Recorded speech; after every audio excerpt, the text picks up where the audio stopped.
On today's episode of the Air Raid Hour, we are breaking down James Cook and his surprising hold-in and what that could mean for the Buffalo Bills backfield. We'll also take a closer look at a newer and perhaps more aggressive Bills defense taking shape in 2025. On the offensive side of the ball, we'll touch on some fresh wrinkles we've seen so far in camp. And of course, we'll highlight the standout performers making noise in the first 2 weeks of training camp. All that and more, but first.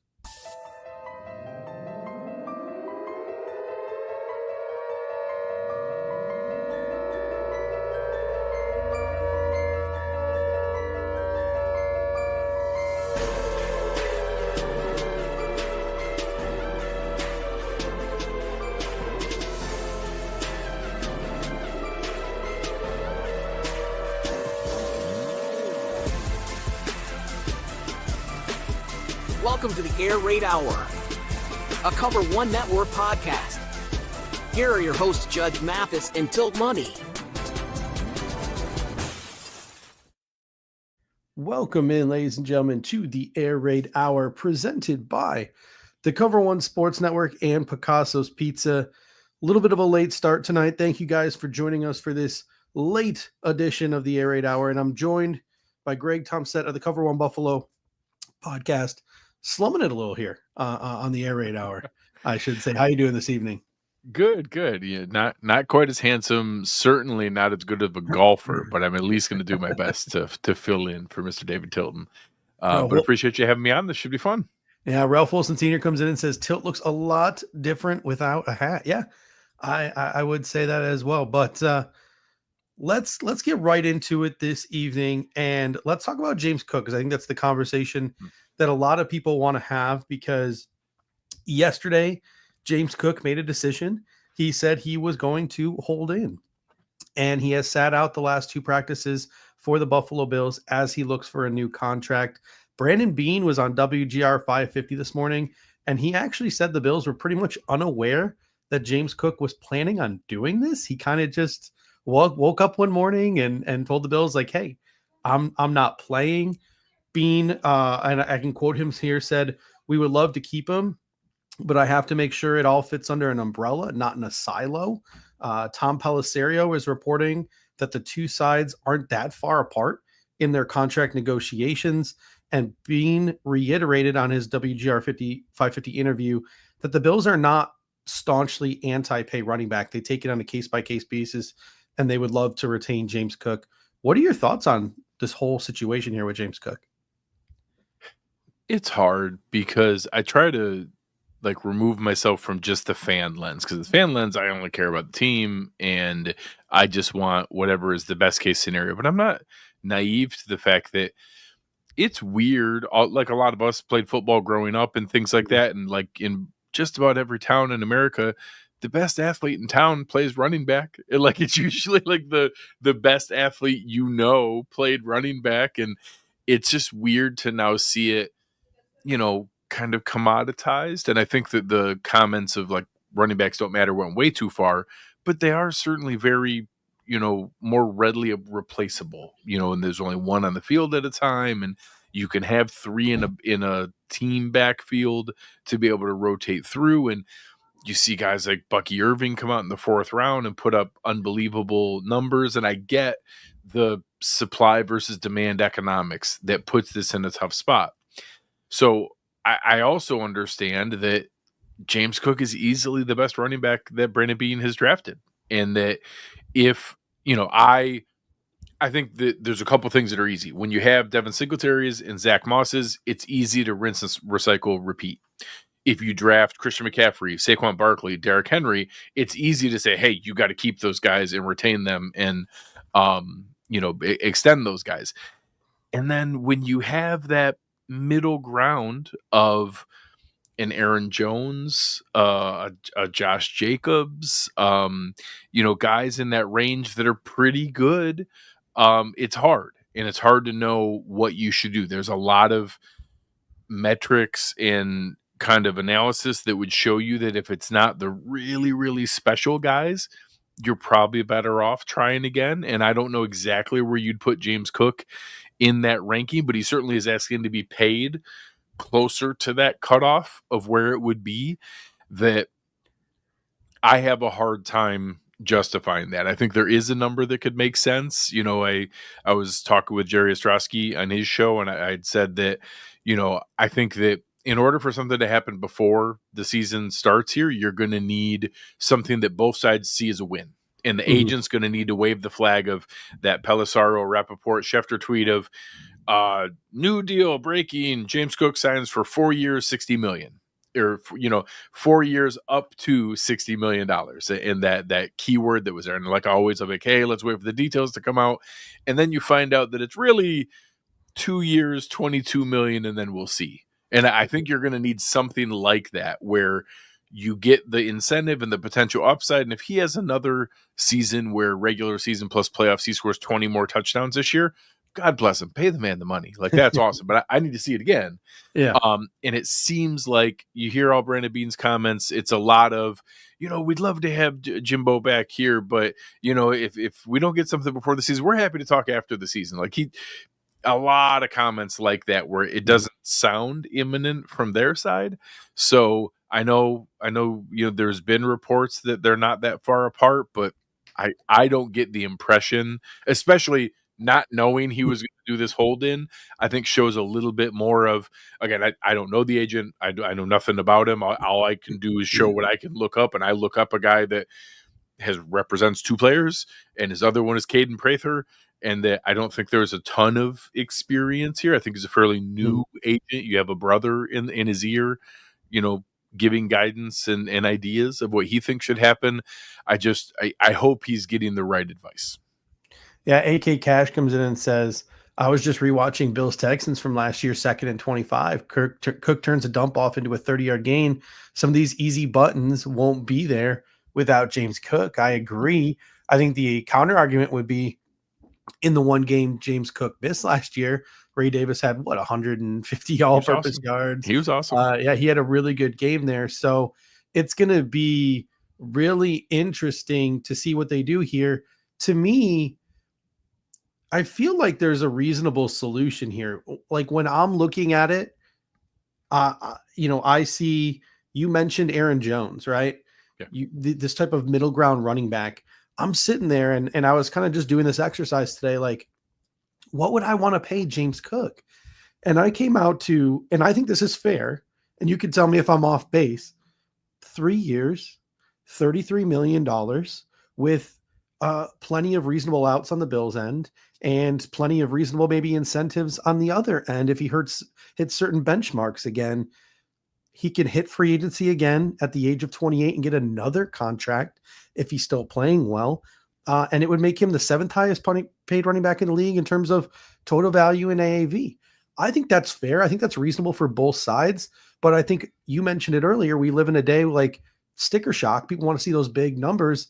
It seems like Cook's agent's living in a world where he'd rather see him paid like a Saquon Barkley than stay in Buffalo on a reasonable deal behind one of the best offensive lines and with the best quarterback in the league.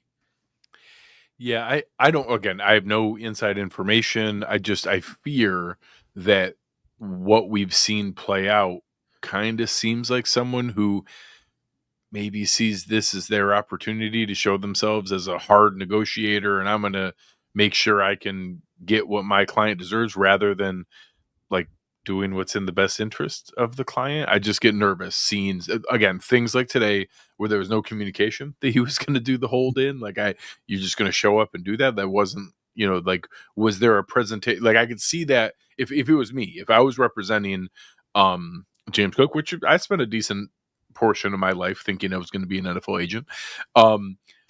That's a move where I present a number, this weekend after the red and blue scrimmage, to say, hey, this is the number we want. You make this work. We're going to be there and ready to go. And then if they don't accept that, then it's all right. Well, we've seen, you've seen Khalil get rolled up in the red and blue scrimmage. You've seen, you guys have 28 players on the injured list. I bet you Khalil's pretty happy he signed that new deal before this happened, just in case, it was more serious. We just don't want to risk that with James. We're going to wait until the game start. And I could at least appreciate that if that's how that went. Having the GM come on and be like, yeah, we weren't aware this was going to happen. We didn't know that he was going to hold in. Mhm. I just so I don't understand what are you And countering? What are you doing in that? So what is the and negotiation? if James Cook would have gotten in front of a camera and said all the things that you just said, I think everyone would be on his Yeah, a excuse lot me, of his people side. would. But his only answer Yeah, when you say excuse me, is the word business 8 business. times, it's really, really hard to know, like, what is that? Like, yeah, of course, we get, like, the tongue in cheek. We get it. You're doing this because of the contract. But, like, what is the actual ask here? It's like if you're trying to buy a house and you make an offer and ask, like, hey, do you guys accept? And they say business. Like, what does that mean? Like, do I get the house or no? Business. But do I need to up the offer? Do you have a better offer? Business. Like, what? I just don't get it. I don't know. I don't know what that means. All right. So we are going to talk about a whole bunch of other things this evening, from the injuries, which you also just mentioned, some new wrinkles on offense, some new wrinkles on defense, some standout players. But first, a quick word here from our sponsor. What's up, y'all? Khalil Shakir here. When I want Buffalo pizza, it's got to be Picasso's. Khalil Shakir. Your team, our pizza. Picasso's. This is Buffalo Pizza. Hungry? Get ready for flavor that's a masterpiece. Picasso's Pizza has been serving up legendary pies since 1980, fresh dough, premium toppings, and that famous cup and char pepperoni. Whether it's game day, your lunch break, or a late night craving, Picasso's Pizza hits the spot every time, and you do not need to be in the 716 to order. You can get it delivered fresh nationwide. Head on over to picassospizza.net for details. Once again, that is picassospizza.net. All right. So getting I hope you into didn't get that high ankle sprain breaking through the pile of pizza boxes. yeah, I think I heard he does do his own stunts. So that is thankfully he was not injured in the making of that Picasso's Pizza ad. But speaking of injuries, I'll start with this. For the sake of my mental health, I decided I'm really not going to start caring I about read these this. injuries I like it. until September. Obviously, the Hairston injury is concerning. Obviously, the Shakira injury is concerning. Those are the two that at this rate could bleed into week one. But really, most of the Buffalo Bills injuries have not been of the season ending variety. And most of these guys should be back by the regular season. So there are still some significant ramifications. Kind of wanted to talk with you about here. Number one is preseason reps, because I was actually going to start using some of these shows to pound the table for the Buffalo Bills starters to play a lot more than usual this preseason, because we saw the debacle at the Meadowlands in 2023. We saw them get down 3 scores to the Cardinals at home last year. So with a team like the Ravens as your opening game of the season, I wanted guys playing a little bit more in the preseason, guys getting into a groove, but injuries are likely going to prevent that idea from possibly coming to fruition. What are your thoughts on preseason snaps for the starting units in general, and then now given all of these injuries? I probably would have been right there with you, that I could see the strategic benefit of, like, hey, let's get a little more dust knocked off here. Let's get ourselves in decent position to be ready. Now I get the idea that, you hear Sean McDermott talk about the accumulation of that many. I think it's at like 28 now that have need athletic trainer get, at least having athletic trainers look at them. I think they needed to bring more bikes in. I think they might have had to bring more, like the number of bikes, that the bike row that they had. I think they actually had to bring some more in. It's growing. It's like one of those tweets, like every 1,000 likes, I'll put more bikes in the row.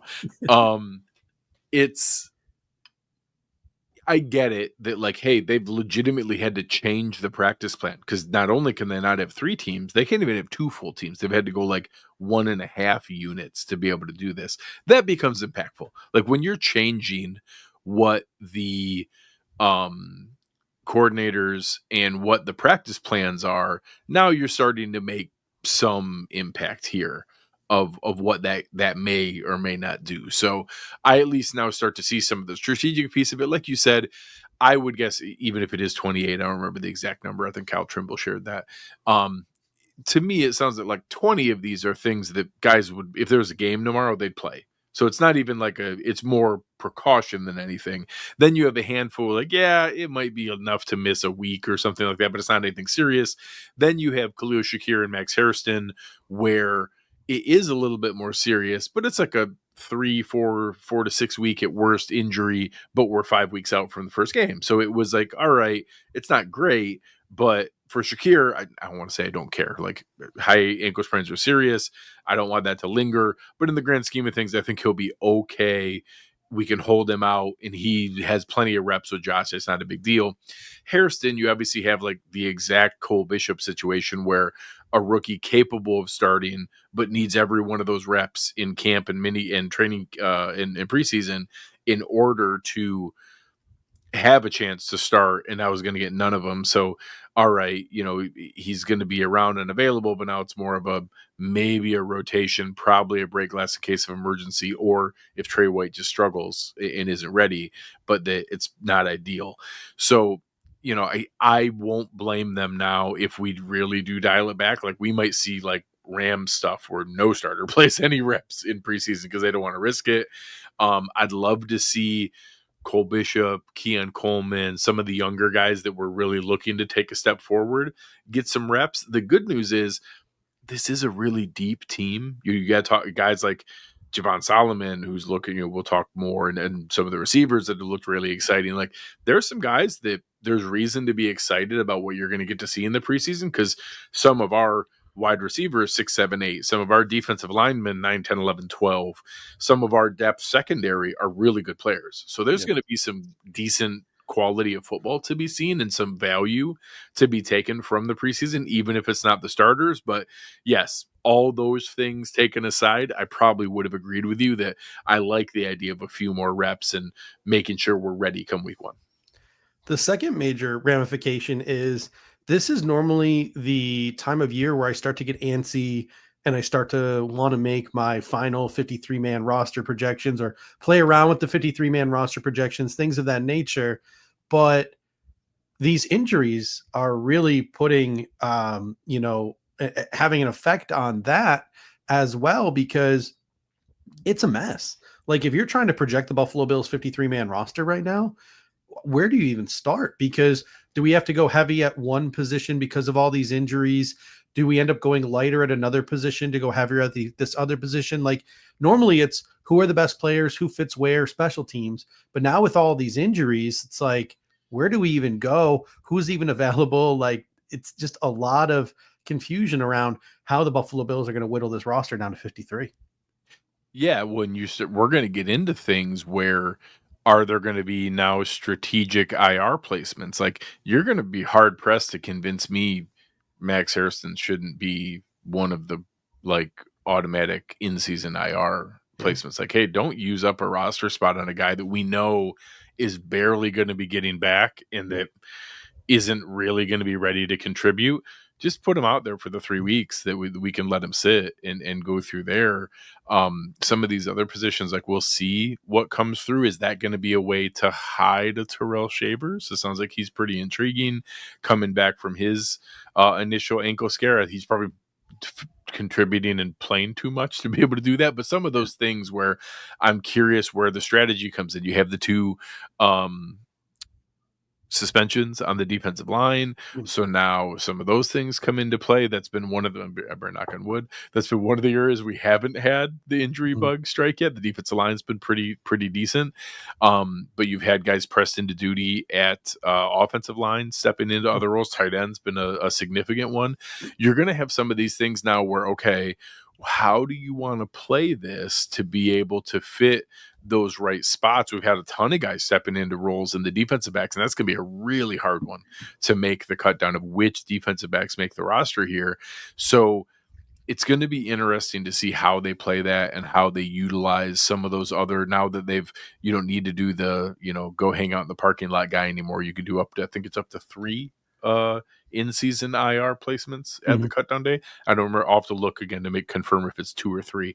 But you're able to do either 2 or 3 of those right off the bat. So that's technically like 56 guys, and we're going to get the 57th and 58th guy with the 2 suspension defensive linemen. So there are some benefits where we can sneak a little bit here to be able to probably hide some guys who would have been easy decisions or automatic locks that, like, hey, we get to kind of hide you over here for a minute. So maybe a silver lining of some of these injuries that we could do. I don't think Khalil Shakir is going to be in that spot, but if there's any risk of it, well, screw it. Just put him on IR and let him get right, because, again, it's hard wanting that trophy, wanting the 1 seed, wanting home field advantage, but ultimately all that matters is the playoffs here. So if we don't see Khalil Shakir till week 4, I'm okay with that if that's what's in the best long-term interest of the team. Yeah, Alec Anderson, I think, might be another candidate for that as well. Knee surgery. And at some point, we got to have a conversation about last year's 5th-round pick, Cedric Van Pran Granger. Could this be an IR and redshirt season for him? It's going to be kind of hard, I think, for the Buffalo Bills to justify a roster spot for him, having missed probably all of training camp by the time he gets back from this calf injury. So just a lot of question marks. It's like you finally feel like you're getting an idea of who the leaders in the clubhouse are at linebacker. Then Shaq Thompson and Balen Spector go down. So just a lot of different moving parts, and more things will change between now and August 26th as well. So a lot to process there. Next up on the docket here this evening is defense, which is unusual. We always like to talk offense on the show to start, but we're going to start with the defense because, quite frankly, it's been the defense that has been dominating the headlines at Buffalo Bills training camp as of late. And our guy here at Cover One, Anthony Prohaska, he's been at training camp, and I literally have his notifications, like an alarm set on his notifications when he's at training camp. He's been killing it, and I love his perspective. And one of the things that he's talking about is defensively, the Buffalo Bills have been practicing a ton more of 5-6 man pressures on top of the creeper pressures that they've, historically used. Sean McDermott has never been a guy who likes to rush more than 4 guys, but we have a new coach on staff here in Ryan Nielsen who has a history of using 5-man, 6-man rushes, and you can see his influence on this defense. I've been saying it since we hired him. I think Ryan Nielsen maybe could possibly be to this defense what Aaron Kromer was to our offense when Aaron Kromer got here. And I think you're starting to see the effects of that early. And Anthony did a great job of sort of pointing out, like, we've been reading all of camp at Oliver, Gregory Rousseau, they're blowing up. They're playing really well. Well, why are they blowing up? Why are they playing really well? Like, there are these good players who maybe haven't quite lived up to the highest ends of their abilities. Well, now with these 5-6 man pressures, they're getting more one-on-ones, less double teams. So this could really be in the Buffalo Bills' favor here to have a much more aggressive defense in 2025. Do we finally get that defense that starts dictating to opponents as opposed to sort of reading what the offense is doing and being dictated to? So I think that comp is really, really sharp because Aaron Kromer, also a guy who had a really good stretch as an offensive line coach, got a try as an offensive coordinator, was okay, went back to being a dominant offensive line coach. Ryan Nielsen, dominant defensive line coach, fantastic. A lot of those young guys that broke out when you saw the development of Trey Hendrickson, Sheldon Rankins, Cam Jordan, like the guys who really turned into in the positive run in that New Orleans stretch there during the end of the Breeze era and some of those other pieces. Fantastic defensive line coach, got a chance as a defensive coordinator, had some ups and downs there, and now is going back to being a great defensive line coach or whatever senior assistant, whatever sneaky term we're giving him to not take Marcus Washington's job away. And I think that the best part is it doesn't have to be like a philosophical shift and like this huge scheme change, because the benefit of the creepers are you only need to throw 5 or 6 guys a couple times early on. And then when it shifts to, hey, you don't know which 4 guys are coming, it's way more impactful because before, like towards the end of last year, we got more creative. We were a bit more aggressive. We were showing more of those creepers, but the team in reality knew, well, they're only going to send 4. We don't know which 4, and we caused some problems that way, but we very rarely sent more than 4. So if we just crank that up from the least in the league to slightly below average, like I don't even need it to be like we don't need to be Jim Johnson and turn into, or Rex Ryan, like turn into crazy overload blitzes and all kinds of stuff like that. Just send it enough that teams have to take it seriously, and then the creeper pressures are even more impactful because then they're worried about 6 coming, and then when you send 4, but it's Taron Johnson off this side, and you have Taylor Rapp coming off the other side, but you're dropping Greg Rousseau into the flat, and you're dropping Michael Hoyt into the hook zone, and all of a sudden, oh, boom, that's where you get those, Austin Johnson's 2 interceptions that we saw last year. That's where those things happen. So I am very excited about the movement, and even if it isn't changing the backbone of the defense and becoming blitz crazy, it's the games and the movement and the stunts and all the different things that are there, the focus and attention on details, the way that he approaches coaching each guy at what they're good at, the same way Aaron Cromer doesn't ask Osiris Torrance to do the same things as Spencer Brown. He's not going to ask Daquan Jones to do the same things as Ed Oliver. He's not going to ask Gregory Rousseau to do the same things as Javon Solomon. Like, coach each guy at what they're good at, put them in a position to succeed. And I think the defensive line is the thing I'm the most excited about this season to see. I'm very, very intrigued about what it could produce. Yeah. And it's not just Ryan Nielsen either. I think, and you can tell me whether you think I'm off base here, but I think if you sat Brandon Beane down, you sat Sean McDermott down, you sat Bobby Babich Jr. down in a room, and there was no mics and no cameras, and you gave them some truth serum, and you asked them, did you have faith in your defense last year, in the personnel in your defense last year? I think their answer would have been no.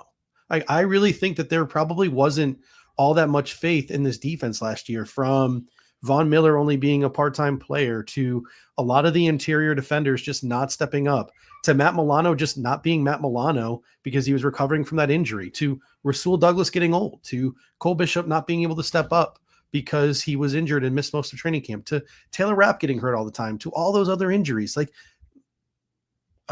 point after point after point here. I think a lot of it too was the Bills just maybe didn't have a lot of faith in their personnel last year, and the way they have restocked the cupboard. I think the Buffalo Bills have a lot of faith in these guys, even when there are injuries, because there are injuries right now, to go out there and execute. It's not like a bunch of guys went down in training camp and like, well, no, we're just going to go back to doing what we did. Like, you're still seeing them being aggressive and working on these packages despite the injuries in camp. Yeah, I think, you answered it partway through there, that you want to know how I know that they feel that way. They brought in 6 new defensive linemen.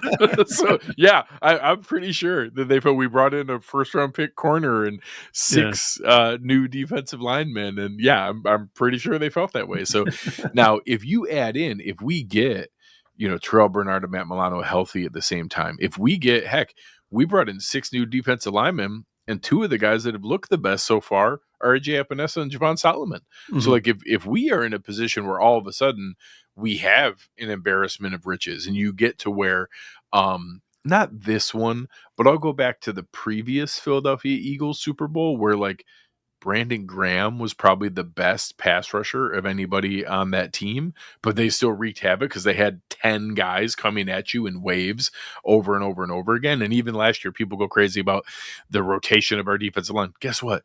The Eagles that won the Super Bowl rotate more than we do. Like, they play guys less snaps than we do. So I would love to be in that position where we're constantly sending fresh, aggressive guys. And last year, we started to leave Gru and Ed on the field more often because they were playing better than the other guys.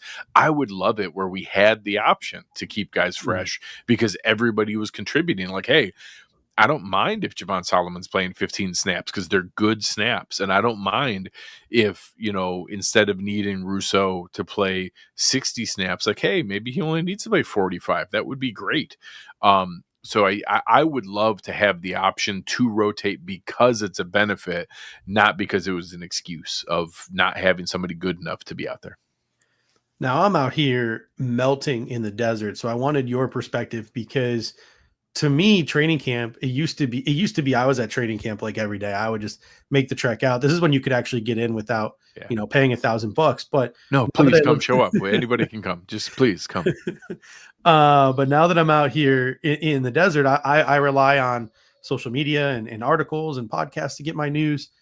Defensive standouts. I'm hearing that Rousseau is standing out. I'm hearing that Epinesa, Solomon, as you mentioned, Michael Hoyt, they're all standing out. I'm hearing nothing but good things about the interior of the defensive line, from Oliver being dominant to Jones and Ogunjobi looking like solid vets to Sanders, Walker, Carter, and Logue all having their moments. Milano looks like Milano. Thompson was looking good but got hurt. Spector was looking good but got hurt. Andreessen, Ulofoshio, I've heard good things about both of them. Benford has been locked in as a CB1. Trey White looks steady. Heard some good things about Dorian Strong. The Rap Bishop sort of combo was cooking really early until some injuries hit, but Hamlin has looked solid. Lewis has looked solid.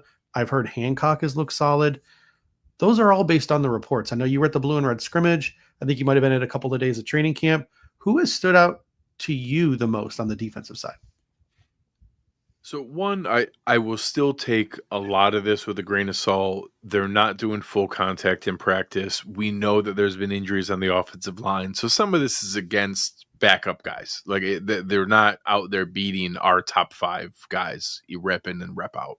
And even when they are winning, there's still an element of like, hey, come on, man, we're not going full go in the trenches. And all of a sudden you have some of that stuff. So like, I do think there's an advantage to a defensive lineman versus an offensive lineman in the formats, because there's a lot of combos in like finishing. We have obviously a very aggressive offensive line that doesn't mind finishing.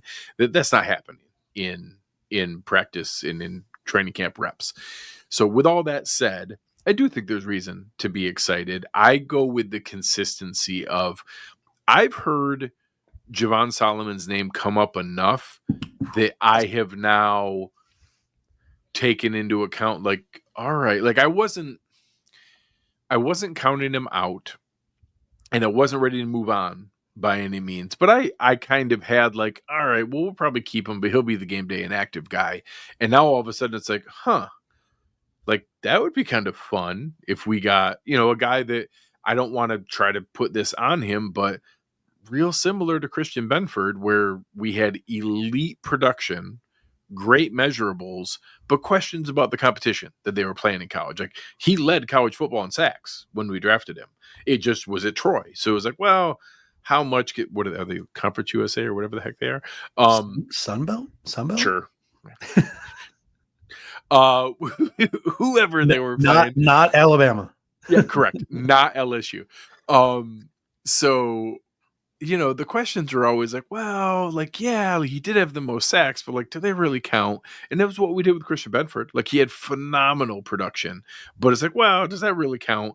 And again, I'm not putting that on him that he's like, we found a $20 million a year guy in him, but like, hey, maybe there's a little something there. So that one, and I will say the other one that there's been, I don't like to do the one-off things like the TJ Sanders, Deion Walker, some of the linebacker guys. Like, that's a lot of like, everybody should have a flash here or there. There's not enough of them that I'm like, oh man, this is going to be a monster thing. The other guy that there's been enough of a drumbeat over and over and over is maybe there's a little more left in the tank for Trey White than what a lot of us had thought, me included. I know a lot of people were very curious, like, was he even going to make the roster? And now, like, maybe he'll be okay. Maybe we'll, again, I don't think he's back to elite all pro levels. I do think that maybe this is the year after thing with full healthy 18 months off of the injury. And now we have as much as he can be at this age. Like, he still is the age that he is, but he took the rehab seriously. And that as much as he's got left, I think we might get that this season. And maybe that's a little bit more than people were saying. And again, it's that drumbeat. It's the fact that it's not like a flash here. That's like, yeah, I'm here and he's playing good every practice. And that stuff starts to add up to me. So those are the things I look for, where I've heard a lot of, exact same as you, some really nice positives. Up until the most recent ding, I would have also added Cole Bishop in that I was really really liking what I heard from him. But those are the two that stood out to me because I've heard it so consistently and seen enough myself, and that I think hearing that drumbeat, I feel a little bit better about both of those guys than it was coming in. Shifting shifting our focus now to the offensive side of the ball. I spoke last week about how I think the Buffalo Bills are at an advantage compared to some other teams around the National Football League. Not all, but some, in that the Buffalo Bills bring back their offensive play caller, their MVP quarterback, and like 95% of their offensive personnel. The foundation has been laid. These guys know how to run all these plays. There's a reason why, like, Josh Palmer was getting pulled aside at the end of all the early training camp practices. He was probably the one guy who didn't know exactly what he was supposed to be doing compared to the others. So while other teams around the league are trying to lay their foundation, the Buffalo Bills can add all these new wrinkles to their offense. And these are some of the things that I have read. Anthony Prohaska has been one of the guys talking about it. Joe Marino has been one of the guys talking about it. Just reading these reports from camp, seen a ton of play action work. The Buffalo Bills were really effective in play action the last couple of years. They just didn't do it a lot. We saw a ton of work to the running backs in the passing game, kind of a theme here, something the Buffalo Bills have been really effective with, but we haven't seen a lot of volume of.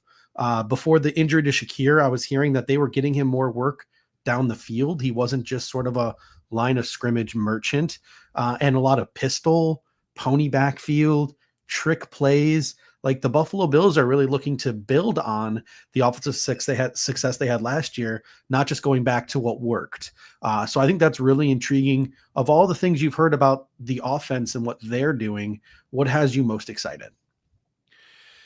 So I like exactly what you leaned into there, because I don't expect it to be, new easy buttons that they just spam over and over and over again. I think we know what we're good at, and that I think we're going to see plenty of similar things to what we saw before. But like you said, we're not having to reinstall a new language. You're not learning a whole new system. We're not having to teach guys how this works. When you have, I think like 12 of the top 15 snaps guys on offense are all back, and that the guys you added in are sharp veterans. When you're adding, Josh Palmer and Elijah Moore, like, we're probably going to be able to get them up to speed pretty decently on what we do here. I think that gives us a lot of flexibility. Mike White's back again, there. So in the preseason, I think we'll have a little bit more success with Trubisky and White being functional, knowing the system. So like you said, I just want to see it just turned up a little bit. I don't need to be number one in the league in play action. I don't need to be number one in the league in motion at the time of snap. I just want to be more. I want to be closer to that. I want to be above average in both of those things, because we know their benefits, and that, yes, of course, we still have Josh Allen, and that he just makes everything work. It doesn't have to be, you don't have to scheme it up like Tua in Miami. You don't have to build the scheme around there and just only fit in those hyper efficient things.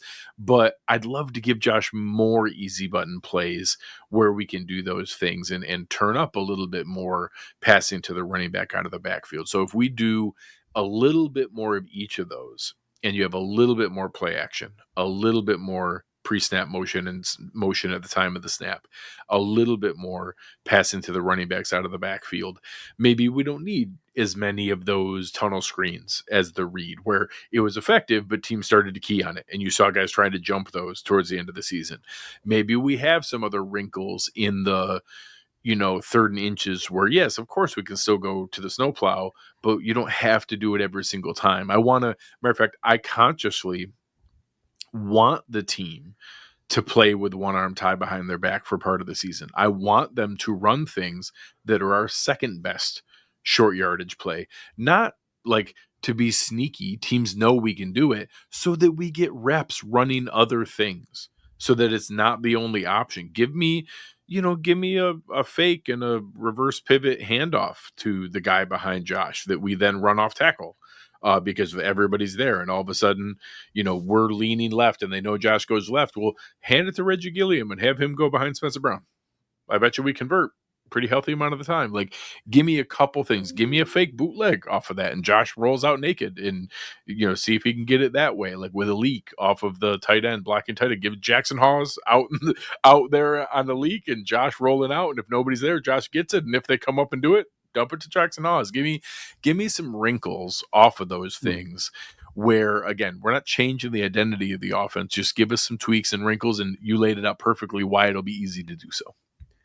One of the polarizing is probably a bad word, but one of the probably the most highlighted player of training camp is Keon Coleman. And I think a lot of the conversation around Keon Coleman comes down to your expectations for Keon Coleman. If you think Keon Coleman is this, your expectations might be here. If you think they're this, they might be here. What are you hoping for from Keon Coleman in year 2? And what have you seen from him in training camp that makes you feel either confident or not confident that he will get there? I hate to give you too much credit, but I really, really loved your setup for it, in that what we wanted to see was the pleasant surprise last year of Mac Hollins with the first half of the year pre-injury of Keon Coleman. And that if, those love of the game routes, run blocking, red zone, touchdown efficiency, tough catches in big moments, if we can add those together and turn that into a player where, again, I don't need this to be some 1,200 yard, 15 touchdown guy to be successful. But if he's making, you take the number of first downs that those guys were getting, the number of touchdowns that those guys were getting, put that together into one package, and it ends up being 52 catches for 912 yards and 6 or 8 touchdowns. That's awesome. That's really, really good, because now that's something that defenses have to pay attention to. And that, I know Josh talked about it in the interview with Pelissaro and Michael Robinson, where if teams start playing single high, I need a guy that can do those 3 straight catches in the red and blue scrimmage, where he went up over, I think in 3 straight plays, it was up over Christian Benford, up over Jamarcus Ingram, up over Dane Jackson, where they had pretty good coverage and he just went up and got the ball anyways. And there was nothing you could do. I want that tool in the tool belt. I want that where, like, hey, we know mostly teams are going to play too deep and try to make us beat them underneath, and we know that Khalil Shakir, we now added Elijah Moore, Dalton Kincaid, we have the guys who can do that. The running backs out of the backfield, that's how you beat that.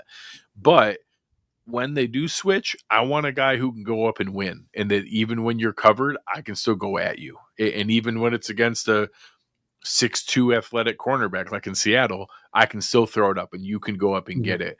So I thought that that combo made a lot of sense to me, and that I don't need it to be T. Higgins. I don't need it to be Mike Evans to be successful. Those would be great. Those would be lovely things, but that I would just need him to be a factor, that he consistently gets himself on the field, because we want him to be a part of what we're doing. Yeah, no, I'm 100% agree with you. And like, I'm as guilty as anyone, because I think I get caught up in the Xavier Worthies and the Lad McConkey conversations when comparing them to Keon. But like, if Keon goes out and you just said gets like 52 catches for 900 yards, 8 touchdowns, and the Bills win the Super Bowl, and he was a key part of that, but Lad McConkey goes out there and catches 110 balls for 1,800 yards and 12 touchdowns, but loses in the first round of the playoffs, like, which player really had the bigger impact? So to me, it's got to be, the conversation's got to be isolated to Keon and the Buffalo Bills. And as much as fans want to debate sort of the outside noise, we got to just separate that right now and not listen to the trolls on Twitter who want to have that conversation. There's also a piece of it of what the available role is. And when we had Matt Harmon on talking about his read of him, he talked about the fact that, like, Amon-Ra St. Brown wasn't blowing people away in my metric before him, but I saw the potential in the same way that we saw with like Puka Nacua and the game speed and the things that are there.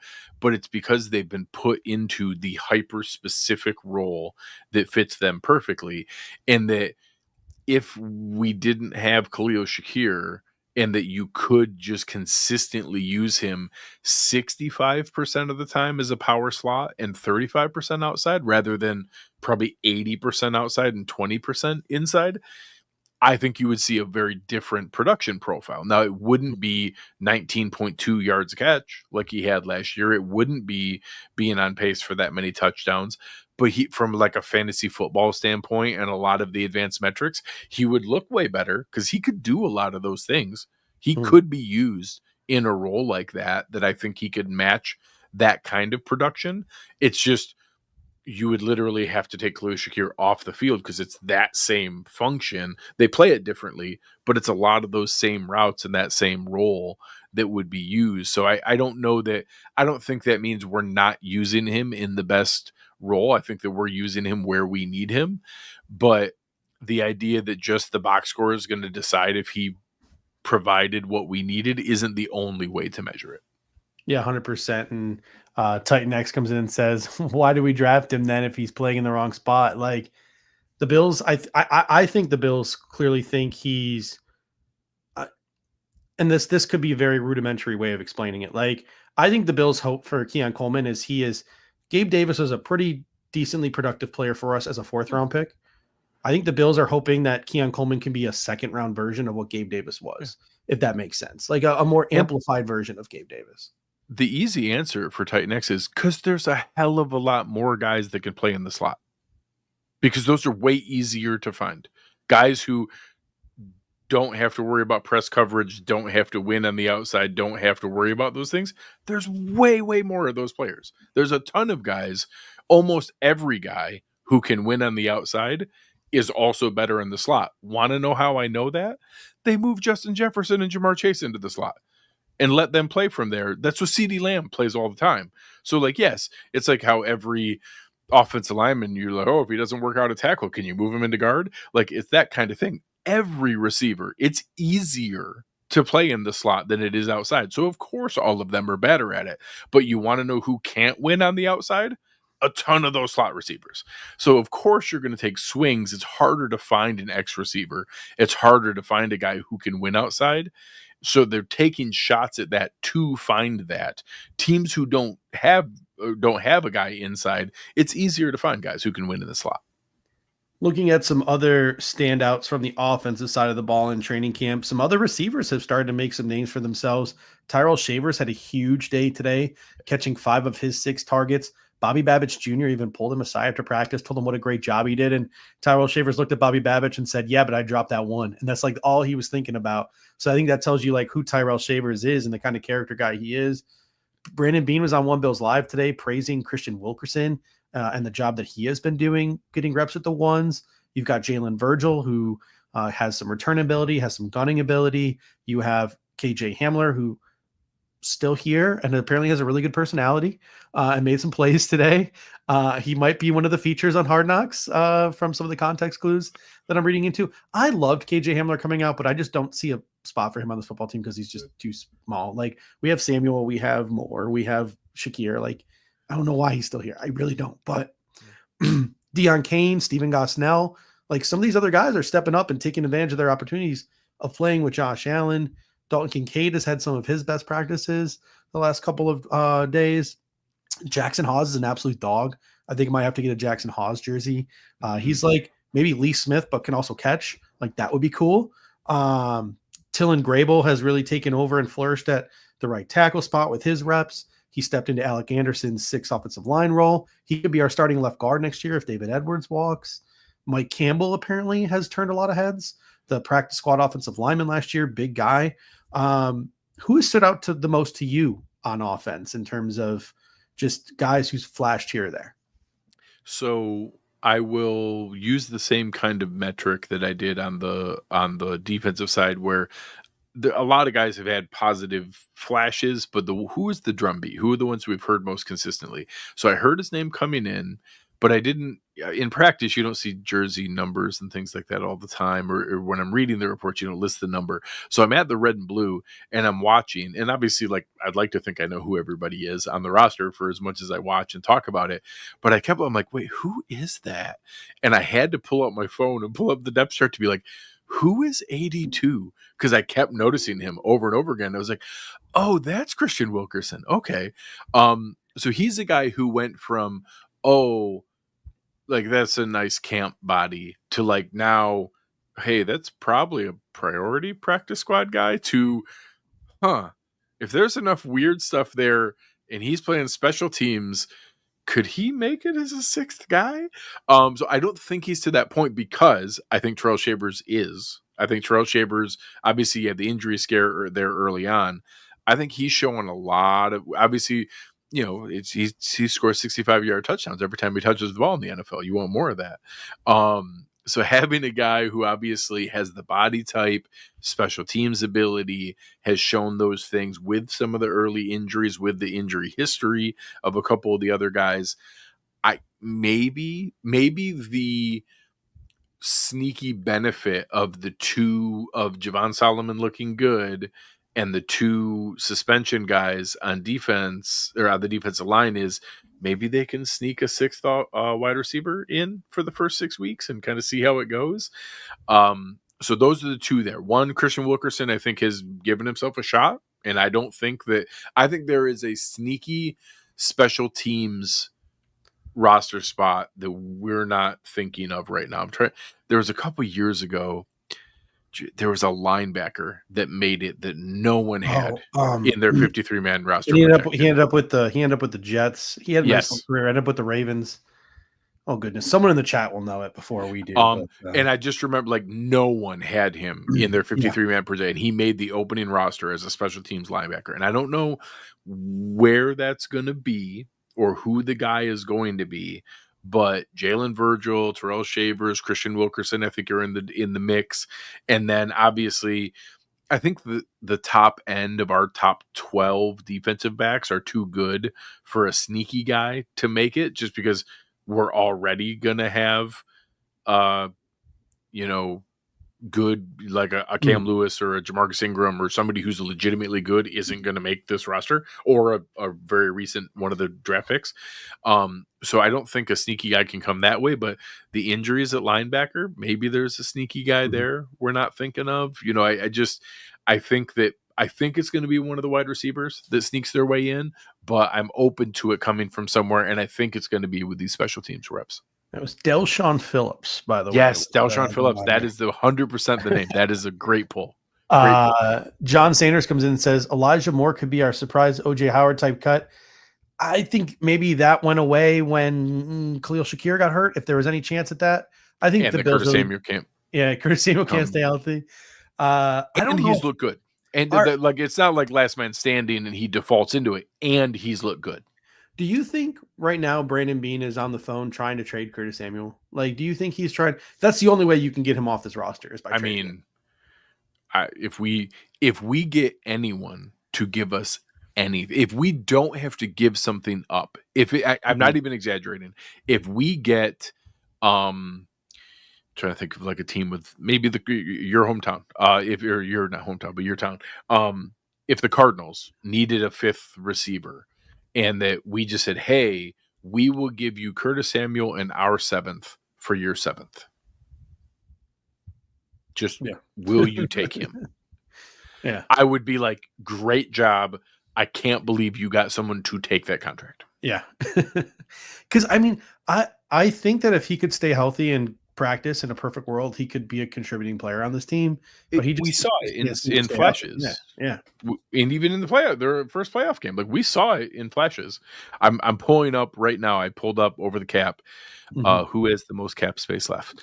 So in reverse order of right now, still ones there: Patriots, Lions, 49ers, Raiders, Cardinals, Seahawks. All those have 35 million plus. Go call one of them up. The Seahawks traded away DK and did other stuff there. Go call up the Seahawks. Will you take Curtis Samuel? Because you can have him. If we could trade him, and you could tell me that our wide receiver room was going to be Josh Palmer, Khalil Shakir, Keon Coleman, Elijah Moore, and then Terrell Shavers and Christian Wilkerson, and they're just soaking up special team snaps, I'm happy. I'm good to go. Yeah, no, and there's a bunch of people in the comment section. I'm a huge fan of Samuel. I like Samuel. Don't get me wrong. The idea of Curtis Samuel is awesome, and just having all that speed, because we were talking about the top. If Keon Coleman can absorb all those snaps, right, and be that boundary guy, and he just plays all these tons of snaps, and he takes everything away, but he sort of the Matt Collins Keon Coleman formulates into one player. That opens up so many more snaps for Curtis Samuel, for Elijah. You can just throw any of those guys out there and give them opportunities to go make plays and utilize their playmaking ability and their speed. But the guy just can't stay on the field right now. It's really unfortunate for him. Yeah. All right. Before as we start to close out the show here, a little bit of a preseason preview. We have actual real football coming up soon. Yeah. So that's kind of exciting, even though it is the preseason. Brian Dable, the New York Giants, come to town. I'm just going to give you one of my preseason takes here, and then you can give me maybe your thoughts on the preseason. But this is one of the things that I've always wanted to see from a team in the preseason, and I feel like teams don't do it enough. And I feel like Jim Harbaugh actually did this almost. Like he almost did it in the Hall of Fame game when he almost went coast to coast with Trey Lance. If you're the Buffalo Bills and you make the decision, there's too many injuries, we're not going to play our starters a lot, I would really like to see the Buffalo Bills, as opposed to just like 3 series for Mitch, 3 series for Mike White, 3 series for Shane Buechele. I would really like to see the Buffalo Bills come out and say, Mitch is going coast to coast game 1. Mike White is going coast to coast game 2. Josh Allen is doing 3 drives, game 3. Shane Buechele's got the rest of the game. Like, just literally let these guys go out like a real game, coast to coast. You can rotate your running backs, you can rotate your wide receivers, you can rotate your offensive linemen, but legitimately let these guys be signal callers from the first quarter through the fourth quarter and let them go out there and throw the ball 30 times. I think that would be a really healthy way to get a true evaluation of this team, especially if you give them, more realistically, Mitch and Mike White. I don't think Shane Buechele's actually competing for the backup quarterback job, but that you can give them real reps with the same receiver, same offensive line. You're going to get some with the starters, some with the backups, mostly a mix of the starters. Probably nobody's getting all 10 offensive starters when they play. Obviously, you're not going to get Khalil Shakir. So I think having those opportunities would be a great one. I would love it. I think that would make a lot of sense. I think that seeing Harbaugh do that, and we've seen some stretches like that. We do it pretty consistently with the third one, the famous God, my names are losing me tonight. Bengals backup, third game comeback. Bengals backup quarterback with the AJ McCarron. The AJ McCarron game where like he already knew his fate and that they were playing terrible and came back with that awesome comeback at the end. But like I think that a lot of that is how you build a cleaner, truer evaluation, because we know, like, hell, I was just doing a rewatch of the Bills season as I kind of get myself ready for this year. Like, we had stretches against the Titans where Josh had like 3 straight 3-and-outs. Like, we've had weird stretches with good players with the starters. Like, sometimes you just get a weird stretch, and that having a full game, I think you get a cleaner evaluation.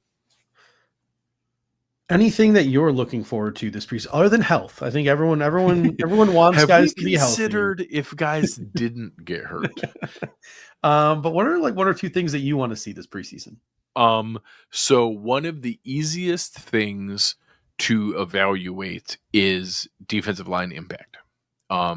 Because it's the most straightforward, it's the most one-on-one there. So I think that will be a tell of like, hey, is this depth going to be a thing if we see defensive line production? So I want to see pressures. I want to see quarterback hits. I want to see sacks. I want to see that happening because, yes, it will be Epinesa, Javon Solomon, Landon Jackson, guys like that, but they're going to be playing against similar peers of that, like, because Rousseau's not going to get a ton of reps. Bosa, I hope, doesn't get a single rep. I'll be mad if I see Joey Bosa play. Like, Joey Bosa, I don't even need Joey Bosa. I don't even need Joey Bosa to play till December. Like, I literally don't care. Like, make up a suspension. Make up a suspension. He's not allowed to play September, October, November. I don't even care. Like, Thanksgiving, he could play after Thanksgiving. But those other guys, I want to see it. And this is where I will be watching TJ Sanders and Deanne Walker really close, because that will be the best time to be, okay, you're going to get a handful of real reps, offensive linemen going all out. I want to see something. I want to see production in those settings. And then, some of the, that's a great spot for Joe Andreessen. That's a great spot for Terrell Shavers, for Christian Wilkerson. Like, that's the spot where those guys can try. Jackson Hawes, Zach Davidson, like guys like that, Frank Gore Jr., like some of the fun depth that we like on our roster, but that, hey, you're not really sure if they have a chance here. Like, hey, have somebody come shine, make it a hard decision. Make it a hard decision. Some of those names we know, and see where that offensive and defensive line depth can really shine. John Sanders comes in and says, I want to see how Darrington Evans looks given the James Cook drama. And if you're a real sicko and you want to play some real like long odds bets, Darrington Evans or Frank Gore Jr. to lead the preseason in rushing. Like, I think that might be a pretty nice little bet that could hit and make you a decent amount of money, because James Cook probably not going to play a lot in the preseason, if at all. We don't know what's going on with this hold-in. Ty Johnson, Ray Davis, you're not going to you want your running backs to get hit a little bit and get comfortable, but you don't want to risk them to injury, and they already know what they're doing. Like, this is their second, third years in the system for those guys. Like, they know the deal. So I think you're going to see a heavy dose of Darrington Evans, Frank Gore Jr. You're seeing both of those guys returning kicks. So maybe one of those guys could possibly sneak their way out of the roster as a kick returner. I doubt it. The Bills look like they really want that position to be versatile, not just like a one-trick pony. But yeah, that is something to keep an eye on as well. I think we're going to see a lot of Darrington Evans and Frank Gore Jr. this preseason. And I know Darrington Evans, like I get it, but and I hear Ray Davis talked about a lot, because he's he would if all of a sudden James Cook did sit out and did go through there, and they talk about, but we lose all the explosiveness in the offense if we didn't have that. Like, I don't think people realize the athlete that Ty Johnson is. Mm-hmm. Like, and I get it, it was a pro day, it wasn't real, but like he ran a 4.26 at Maryland's pro day. So even if give me a full 10th on top of that, give me a 10th and a half on top of that. They're like, hey, he got a super favorable thumb. It wasn't a 4.5. I'll tell you that. Like, that's a dude who at 225 pounds, 27 bench reps, got timed at a 4.26. So even if we give it 1.4 on top of that, and it was really a 4.40, that's faster than James Cook in what he ran. And I think that, like, yes, of course I want James Cook. Of course the offense is better. But, like, you tell me we had to go into, or, God forbid we had a blockbuster trade with a team that would really like James Cook as a running back, and that we had to go into the season with Ray Davis, Ty Johnson, and Frank Gore Jr., I think we'd be more okay than people realize.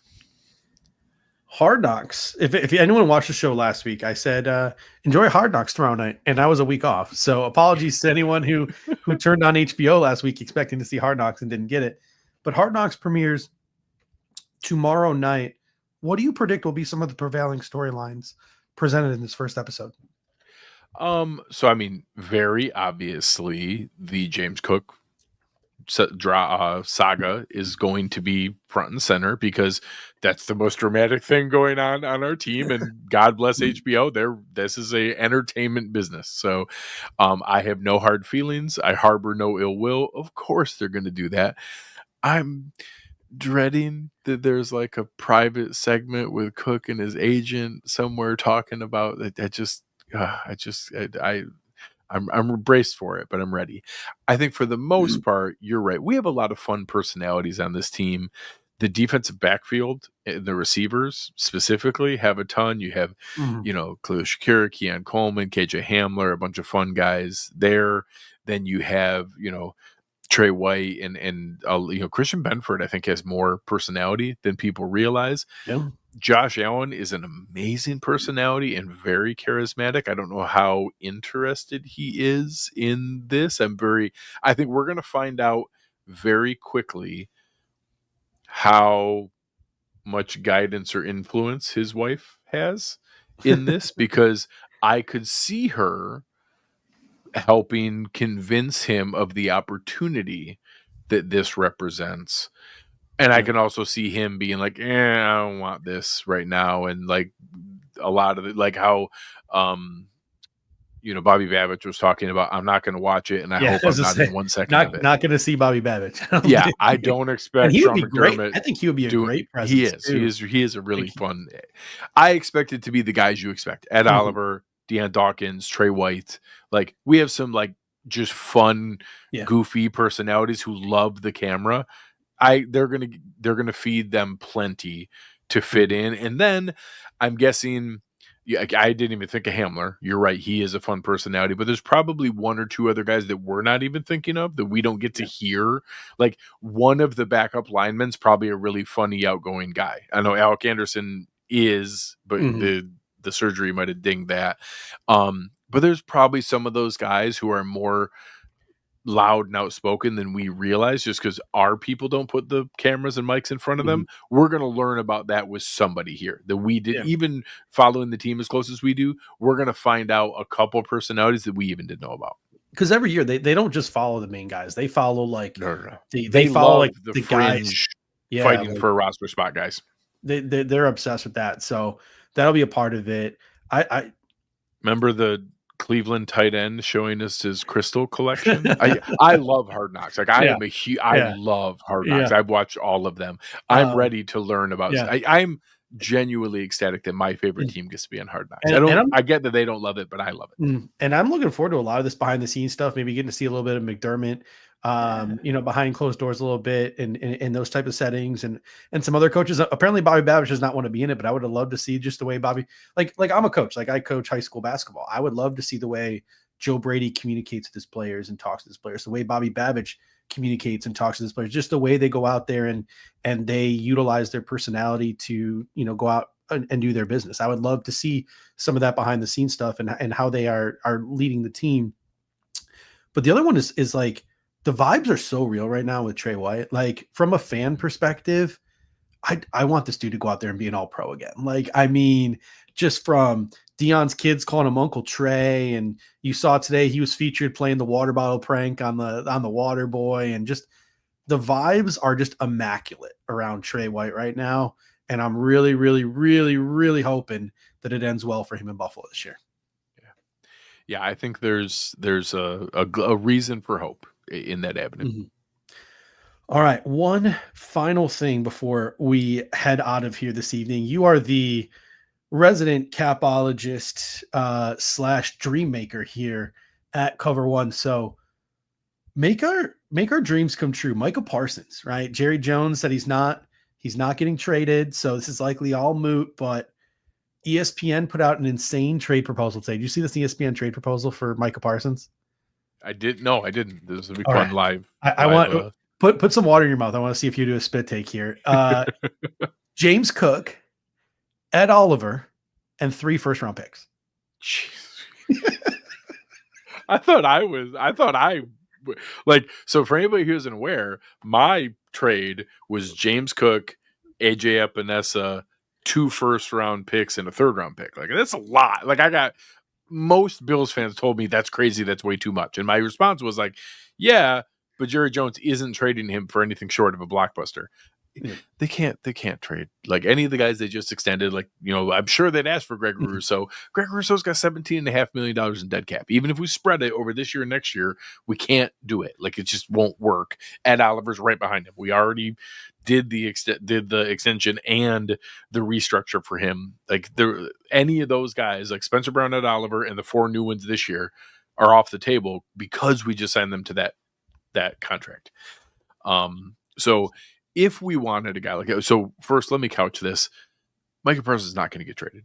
Micah Parsons is going to get extended by the Dallas Cowboys. It's going to be on like the Sunday of the season opening, just like they did with Dak Prescott, because Jerry Jones has convinced himself that getting everybody to talk about the Cowboys is like free marketing. So he just counts the extra money he has to pay his players as like free marketing investment because he didn't have to pay for any marketing and every TV show had to talk about his players. So I'll bet a legitimate chunk of money that right at the weekend of the first Cowboys game, Micah Parsons signs for 5 years, $210 million, $42 million a year, a little bit more than TJ Watt and Myles Garrett, with an insane chunk of it guaranteed and the most money for any non-quarterback in NFL history. All that said, if for some reason he was going to come available, I think they'd want to ship him to the AFC.